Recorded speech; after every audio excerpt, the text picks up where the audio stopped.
মুসলিম শরীফের 107 নং হাদিস। وعن ابي هريره رضي الله تعالى عنه قال হযরত আবু হুরায়রা রাদিয়াল্লাহু তাআলা আনহু থেকে বর্ণিত, তিনি বলেন, قال رسول الله صلى الله عليه وسلم, রাসূলুল্লাহ সাল্লাল্লাহু আলাইহি ওয়াসাল্লাম ইরশাদ করেছেন, সালাসাতুল লা ইউকাল্লিমুহুমুল্লাহু ইয়াওমাল কিয়ামাহ, কিয়ামতের ময়দানে আল্লাহ রাব্বুল আলামিন তিন শ্রেণীর মানুষের সাথে কথা বলবেন না।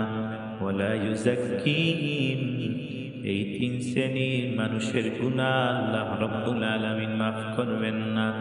ওয়ালা ইয়ানজুরু ইলাইহিম, এই তিন শ্রেণীর মানুষের দিকে আল্লাহ রাব্বুল আলামিন কিয়ামতের দিন তাকাবেন না। ওয়ালাহুম আযাবুন আলীম, এই তিন শ্রেণীর মানুষদেরকে আল্লাহ রাব্বুল আলামিন কঠিন শাস্তি দিবেন। প্রথম শ্রেণীর মানুষ হলো শাইখুন জানিন, বুড়া জিনাখোর, অর্থাৎ জিনা সবসময় অত্যন্ত গুরুতর ও মারাত্মক অপরাধ, কিন্তু বুড়ো অবস্থায় যখন মৃত্যু সন্নিকটে এসে যৌনকুদা প্রায় নিঃশেষ হয়ে যায়, তখনও তওবা না করে এ ধরনের গুনাহে লিপ্ত হওয়া মারাত্মক অপরাধ। এই বুড়ো বয়সে যখন কোনো মানুষ জিনা করে, আল্লাহ রাব্বুল আলামিন কিয়ামতের ময়দানে তার সাথে কথা বলবেন না। ওয়ালা ইউযাক্কিহিম, তার গুনাহ আল্লাহ তাআলা মাফ করবেন না। ওয়ালা ইয়ানজুরু ইলাইহিম, আল্লাহ রাব্বুল আলামিন তার দিকে তাকাবেন না। ওয়ালাহুম আযাবুন আলীম, তাকে কঠিন শাস্তি দেবেন।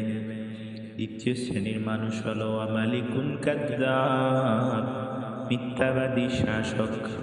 মিথ্যা বলা কবিরা গুনাহ।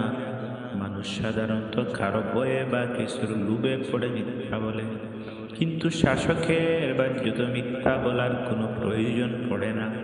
কাজেই শাসকের জন্য মিথ্যা বলা অতিশয় গর্হিত কাজ। যখন কোনো শাসক মিথ্যা বলে, আল্লাহ রাব্বুল আলামিনের কাছে এটা সবচেয়ে বড় গুরুতর অপরাধ।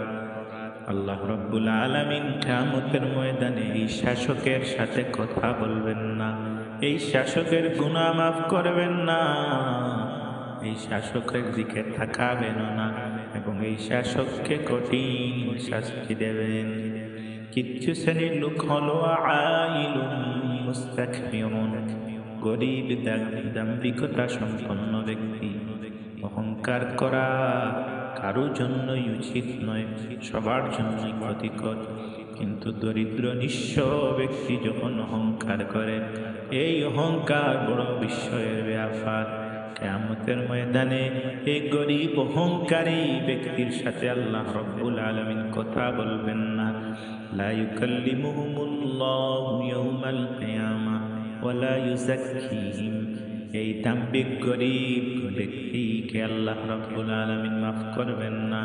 ওয়ালা ইয়ানজুরু ইলাইহিম, এই দাম্ভিক গরিব ব্যক্তির দিকে আল্লাহ রাব্বুল আলামিন তাকাবেন না। ওয়ালাহুম আযাবুন আলীম, এই দাম্ভিক গরিব দরিদ্র লোককে আল্লাহ রাব্বুল আলামিন কঠিন শাস্তি দেবেন।